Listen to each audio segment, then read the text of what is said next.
ત્રિકોણમિતીય પ્રતિવિધિ lecture number 3. ગયા લેક્ચરમાં આપણે બે દાખલા મગજમાં કરા.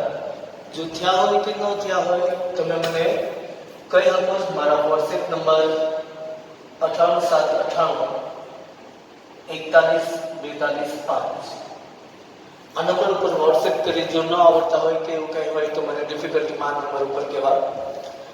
હવે આજે જે ભણવાનું છે થોડુંક આગળનું સ્ટેજ વિચારવાનું કે સાઇન ઇન્વર્સ માંથી કોસેક ઇન્વર્સમાં, કોસ ઇન્વર્સમાંથી સેક ઇન્વર્સમાં, ટેન ઇન્વર્સમાંથી કોટ ઇન્વર્સમાં કઈ રીતે બને. એવી જ રીતે કોસેક ઇન્વર્સ, સેક ઇન્વર્સ અને કોટ ઇન્વર્સમાંથી ફેરવવાના સાઇન ઇન્વર્સ, કોસ ઇન્વર્સ અને ટેન ઇન્વર્સમાં. અગત્યનો મુદ્દો છે એકબીજાના વ્યસ્ત વિધિમાં ફેરવવાનો. આની પહેલા મેં એક વાત કહી હતી કે સાઇન ઇન્વર્સ x હોય તો આનો જવાબ આપણે કહી દઈએ y. આ y એટલે સાઇન ઇન્વર્સ નો વિસ્તાર સમૃદ્ધ અંતરાલ -π/2 થી +π/2 y belongs to. તો અહીંયા x એટલે આપણે કીધું હતું x એટલે વિચારવાનું sin થીટા. sin થીટા વિચારવાનું એટલે x જો sin થીટા બને તો sin થીટા નો વિસ્તાર x થાય એટલે x is belongs to બનશે સમૃદ્ધ અંતરાલ. ત્રણ વસ્તુ વિચારીએ અત્યારે. નોંધ.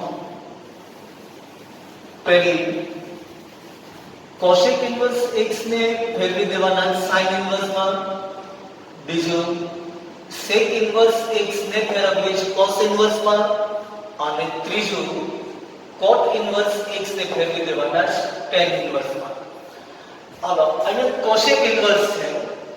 x આપ્યાનો મતલબ શું થયો? x એટલે કોસેક થીટા. x મતલબ શું થાય? Cosec theta. તો જ્યારે sin ઇન્વર્સ બનાવો તો અહીંયા જે બનવું જોઈએ એ sin થીટા બનવું જોઈએ. sin થીટાની વેલ્યુ બનવી જોઈએ.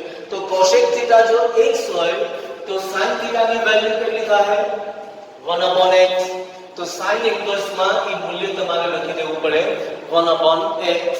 એટલે કોસેક ઇન્વર્સ x એના બરાબર થઈ જાય sin ઇન્વર્સ 1/x. પછી સેક ઇન્વર્સ છે તો એમાં એવી રીતે ચાલો તો આ x મતલબ શું થઈ ગયો? સેક થીટા. x એટલે સેક થીટા તો મતલબ cos થીટા એનું વ્યસ્ત. cos થીટા બરાબર લખી શકો 1/x. મતલબ જ્યારે તમે સેક ઇન્વર્સ ને cos ઇન્વર્સ માં ફેરવો તો આ x એટલે સેક થીટા. તો અહીંયા જે આવવો જોઈએ cos થીટા અને cos થીટા ની વેલ્યુ થઈ જાય 1/x. cot ઇન્વર્સ x ના બે ભાગ થાય tan ઇન્વર્સ. હાલો cot ઇન્વર્સ x તો આ x એટલે શું થઈ ગયો? tan theta. x એટલે શું થઈ ગયો? cot theta. એનું વ્યસ્ત કરના પર એટલે એ થઈ ગયો 1/x એના બરાબર tan થીટા. તો જ્યારે tan ઇન્વર્સ માં લખશો ત્યારે આ x એટલે cot તો એનું વ્યસ્ત રીતે અહીંયા બની જાય 1/x. પણ આમાં બે શરત થઈ જાય x > 0 માટે અને x < 0 માટે. આ એકદમ જ રહે tan ઇન્વર્સ 1/x પણ એમાં કરી દેવા કરશે +π. હવે આ કઈ રીતે +π આવે આની ચર્ચા આપણે ક્લાસરૂમમાં કરશું. અત્યારે આપણે આને સૂત્ર સ્વરૂપે યાદ રાખવાના કે પહેલું સૂત્ર થાય કોસેક ઇન્વર્સ x તો લખી શકો એને sin inverse 1/x. Sec inverse x એના બરાબર લખી શકાય cos ઇન્વર્સ 1/x અને cot ઇન્વર્સ x બરાબર બે પાર્ટ થાય tan ઇન્વર્સ 1/x અને tan ઇન્વર્સ 1/x + π. યાદ રાખવાનું > 0 હોય તો એમનો tan ઇન્વર્સ, < 0 હોય તો tan ઇન્વર્સ માં પ્લસ કરવાના π. હવે બીજા ત્રણ વિધેય લેવાના છે. પહેલા આપણે શીખ્યા કયા? કોસેક ઇન્વર્સ, સેક ઇન્વર્સ અને કોટ ઇન્વર્સ. સેક ઇન્વર્સ ને કોસ ઇન્વર્સ માં ફેરવા, કોસેક ઇન્વર્સ ને સાઇન ઇન્વર્સ માં અને કોટ ઇન્વર્સ ને આપણે ફેરવા tan ઇન્વર્સ માં. હવે બીજા ત્રણ વિધેય એના ઉપર જ આધારિત 1, 2 અને 3. આને લખાય પહેલા તો sin ઇન્વર્સ x, આને લખી નાખો cos ઇન્વર્સ x, આને લખી નાખીએ tan ઇન્વર્સ x એના બરાબર. હાલો આ x એટલે હું કીધું આપણે sin થીટા. એને ફેરવવાના છે આપણે કોસેક ઇન્વર્સ માં. મતલબ અહીંયા જે મળશે એ આનું વ્યસ્ત હશે એટલે sin નું વ્યસ્ત એટલે કોસેક. તો કોસેક થીટા બરાબર લખી શકો એને 1/x એટલે કોસેક ઇન્વર્સ અહીંયા થઈ જાય 1/x. પછી cos ઇન્વર્સ x, તો x એટલે cos થીટા, એને ફેરવો તમે sec ઇન્વર્સ માં, અહીંયા આવવા જોઈએ cos થીટા નું વ્યસ્ત એટલે sec ઇન્વર્સ છે એટલે sec થીટા આવવા જોઈએ, તો cos થીટા બરાબર x હોય તો sec થીટા બરાબર લખી શકો 1/x, એટલે sec ઇન્વર્સ આ sec થીટા ની કિંમત એટલે 1/x. tan ઇન્વર્સ માં પાછા બે ભાગ, એક કયો ગ્રેટર ધેન 0 માટે, બીજો થાય લેસ ધેન 0 માટે. tan ઇન્વર્સ માંથી ફેરવીએ છીએ આપણે cot ઇન્વર્સ માં, અહીં cot ઇન્વર્સ માં. આ x એટલે શું થઈ ગયો tan થીટા, એનું વ્યસ્ત અહીંયા બનવું જોઈએ એટલે tan ઉપરથી cot બનાવો, cot થઈ જાય 1/x, એટલે cot ઇન્વર્સ નો અહીંયા જે આવશે એ cot થીટા અને cot થીટા બરાબર આપી દીધા છે 1/x, તો અહીંયા એવી જ રીતે 1/x, પણ યાદ રાખવાનું છે અહીંયા થવા જોઈએ -π, એટલે યાદ રાખો sin ઇન્વર્સ x નું cosec inverse 1/x, cos inverse x નું થાય sec inverse 1/x, tan inverse ના બે ભાગ cot ઇન્વર્સ 1/x અને tan ઇન્વર્સ 1/x. હજી બીજી વાત કરીએ, આ x એટલે tan થીટા, મતલબ x કયો થયો તો કે belongs to r, tan theta નો વિસ્તાર. આખો r કવર કરવા માટે આપણે શું કહ્યું કે x ગ્રેટર ધેન 0 અને x લેસ ધેન 0, એક કિંમત એમાં રહી જાય x ઇક્વલ ટુ 0. જો x ઇક્વલ ટુ 0 કરો તો આના વ્યસ્ત નું અસ્તિત્વ ન બને, એટલે ઇક્વલ ટુ માટે આની શરત નહીં. એવી જ રીતે આ x એટલે આપણે શું કીધું sin થીટા, મતલબ આ x આવવો જોઈએ belongs to સમૃદ્ધ અંતરાલ -1 થી 1. જો આ સમૃદ્ધ અંતરાલમાં -1 થી 1 લ્યો તો 0 એમાં આવવાના, એટલે આની શરત તમારે દર્શાવવી હોય તો x belongs to સમૃદ્ધ અંતરાલ -1 થી 1, -0 કરી દેવા પડે.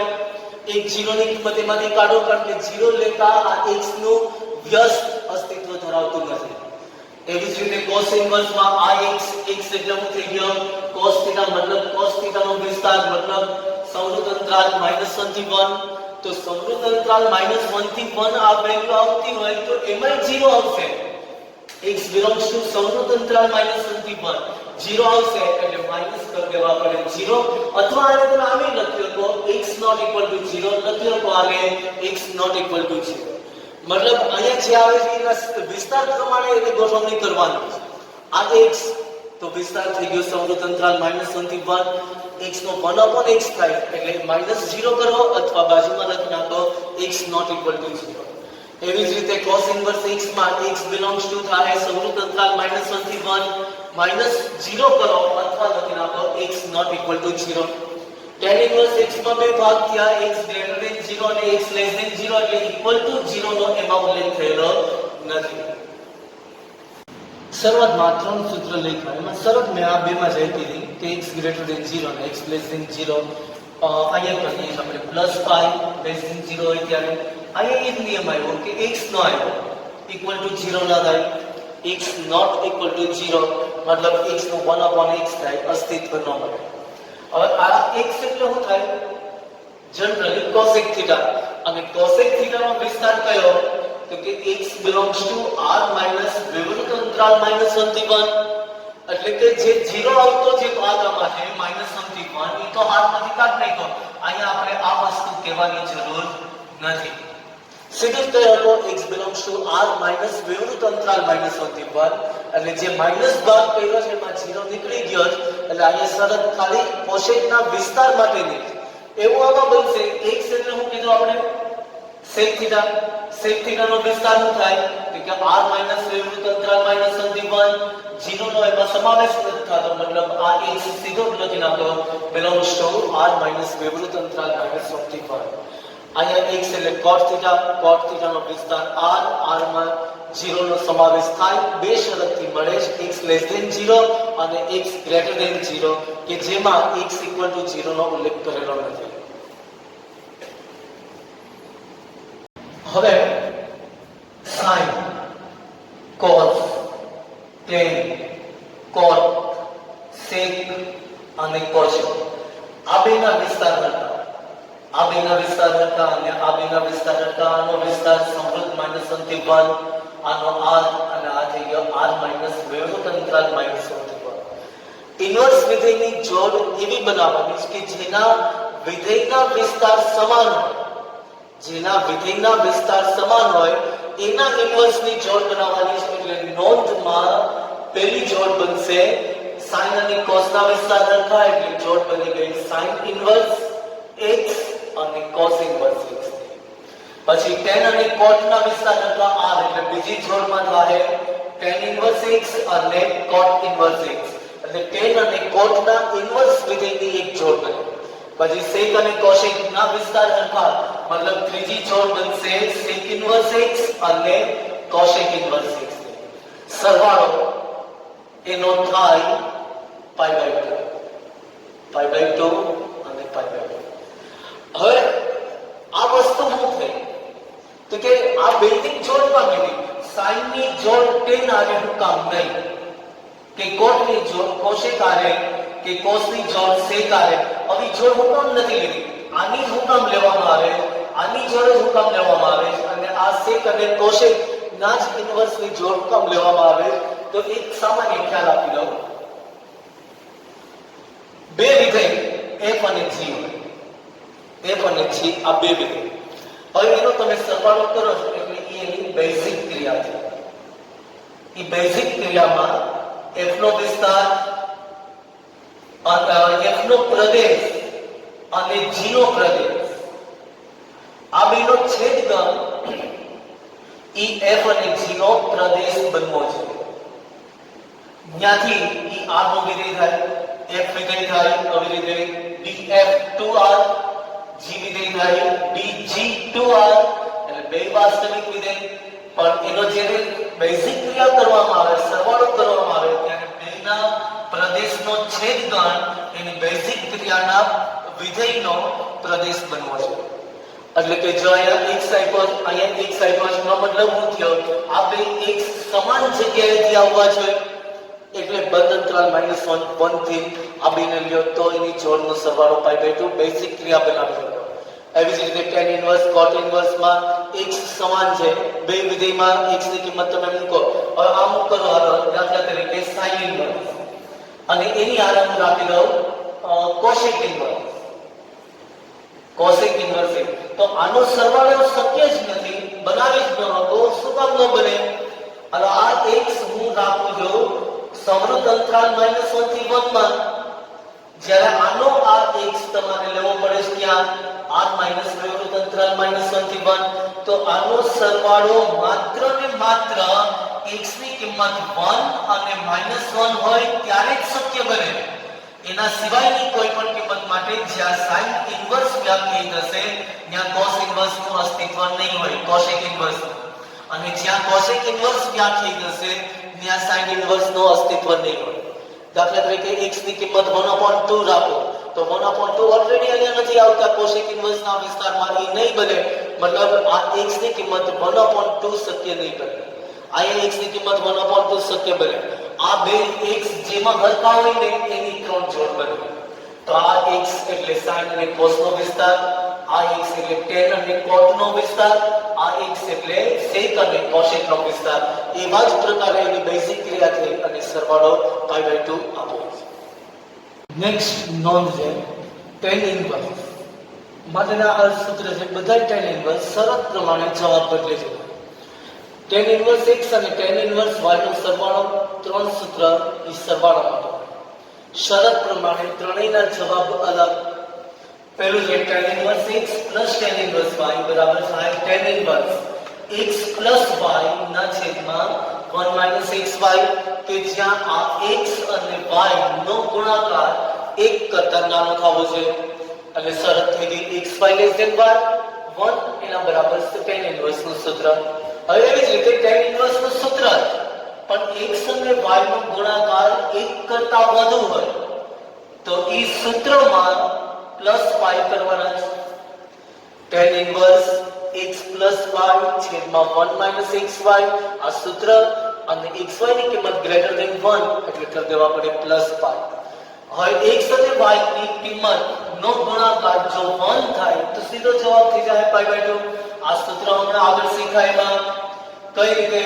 હાલો tan inverse x plus tan inverse y ની જગ્યાએ હું લખી શકું xy બરાબર 1 તો y ઇક્વલ ટુ 1/x તો y ની જગ્યાએ લખી નાખો 1/x હાલો tan inverse x plus tan inverse 1/x એટલે એને લખી આપો cot inverse x tan inverse અને cot ઇન્વર્સ નો સરવાળો થઈ જાય π/2 એટલે આનો સીધો જવાબ થઈ ગયો π/2 અગાઉ આવી ગયેલું સૂત્ર શરત પ્રમાણે લખી શકો xy બરાબર 1 હવે માઈનસ છે તો એમાં શરત નથી આમાં જે x અને y ના ગુણાકારની શરતો જોવાની છે આમાં એ શરતો જોવાની નથી માત્ર સીધું સૂત્ર બનશે tan inverse x - tan inverse y બરાબર લખી શકાય tan ઇન્વર્સ x - y ના છેદમાં 1 + xy tan ઇન્વર્સ ના સૂત્ર પ્રમાણેનું એક ઉદાહરણ જોઈએ tan inverse 2/11 + tan inverse 7/24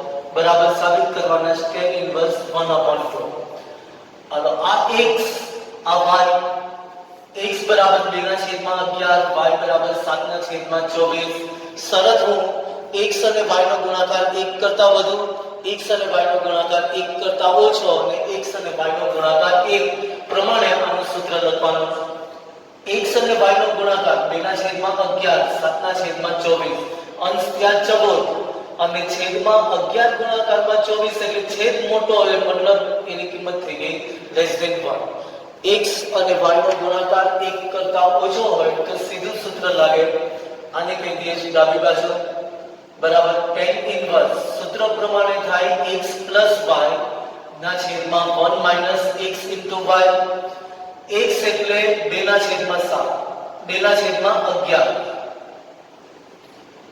y એટલે 7/24 અહીં એવી જ રીતે કિંમત 2/11 7/24 tan ઇન્વર્સ અંશનો લસા થાય 24 અને 11 છેદનો લસા 24 અને 11 એટલે માત્ર છેદ અંશને ગુણશે એટલે 24 ગુણાકારમાં 2 એટલે 48 પ્લસ 11 7 77 24 ગુણાકારમાં 11 24 11 240 અને 24 મતલબ 4 6 અને 2 264 -7 2 14 tan ઇન્વર્સ સરવાળો અંશમાં 7 ને 7 14 ને 1 15 1 7 ને 8 ને 4 12 264 માંથી 14 એટલે 250 ભાગ ઉઠશે 125 1 અને 125 2 મતલબ tan ઇન્વર્સ 1/2 એના બરાબર જવાબ 2 tan ઇન્વર્સ 1/2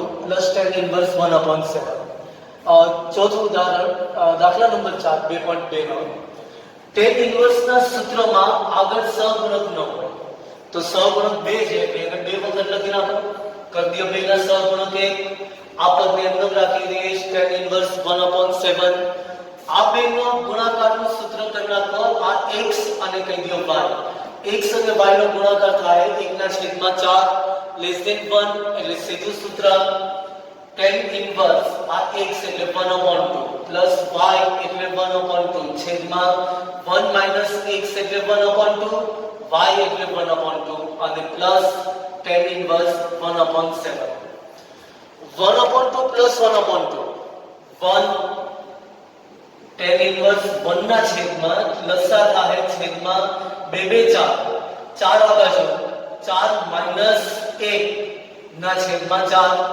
અને પ્લસ tan ઇન્વર્સ 1/7 છેદો છેદ અંશમાં tan ઇન્વર્સ 4 ના છેદમાં 3 પ્લસ tan ઇન્વર્સ 1 ના છેદમાં 7 પાછા બે tan ઇન્વર્સ નો સરવાળો શરત જોઈ લો આ x થઈ ગયો આ y x અને y નો ગુણાકાર 4 ના છેદમાં 3 1 ના છેદમાં 7 અંશ કરતા છેદ મોટો થાય છે મતલબ એની કિંમત થઈ જાય <1 સીધું સૂત્ર આવશે tan inverse x plus y 4 ના છેદમાં 3 પ્લસ 1 ના છેદમાં 7 1 minus x into y એટલે 4 ના છેદમાં 3 into 1 ના છેદમાં 7 અંશમાં છેદનો લસા 7 3 21 છેદમાં છેદનો લસા 7 3 21 21 જાહેર છેદના લસા tan ઇન્વર્સ ચોકડી ગુણાકાર 7 4 28 પ્લસ 3 1 3 ના છેદમાં 7 3 21 માઇનસ 4 1 4 આગળ tan ઇન્વર્સ 28 ને 3 31 અને 21 માંથી 4 બાદ કરી નાખો એટલે 17 એના બરાબર જમણી બાજુ સાબિત કરવાના હતા tan ઇન્વર્સ 31 ના છેદમાં 17